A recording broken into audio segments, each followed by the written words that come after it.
Sa Huwebes na nakatakdang manumpang ika-16 na Pangulo ng Bansa, isang inaugurasyon ng bagong Pangulo sa inaabangan ng publiko dahil dito malalaman ang magiging estilo ng pamamahala ng bagong administrasyon.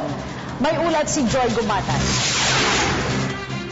Isa sa pinakamahalagang seremonya na isinasagawa sa pagpasok ng bagong administrasyon ay ang inaugurasyon ng pinakamataas sa tagapangulo ng bansa. Ayon kay Jonathan Malaya, isa sa may akda ng libro tungkol sa inaugurasyon ng lahat ng Pangulo ng Pilipinas, ito ay dahil dito natin natutunghayan ang kauna-unahang pagtatalumpati ng bagong presidente. Sa pamamagitan nito, nalalaman ng taong bayan ang magiging estilo ng pamamahala ng susunod na administrasyon. Yung mga inaugurasyon kasi, diyan nagsasama-sama yung tatlong aspeto ng pagkapangulo ng isang tao. Una-una yung kanyang personality, pangalawa yung kanyang public policy, at yung pangatlo yung kanyang politika. Tradisyon sa Pilipinas sa Quirino Grandstand madalas ginaganap ang inaugurasyon ng bagong Pangulo ng Bansa.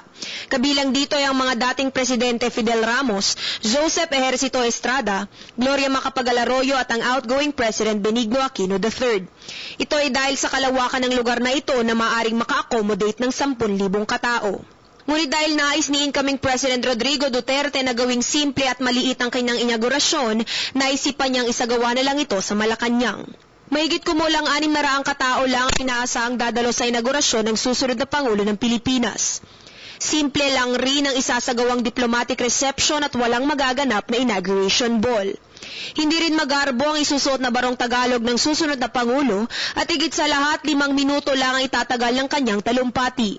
Di hamak na mas maikli sa kadalasang talumpati ng mga dating presidente na umaabot ng 20 hanggang 30 minutos. Since 5 minutes lang, talagang pag-iisipan niya kung ano yung gusto sabihin. Una-una siya, may mga pasalamat ka pa, mga call for unity, call for change, yan ang standard na yan.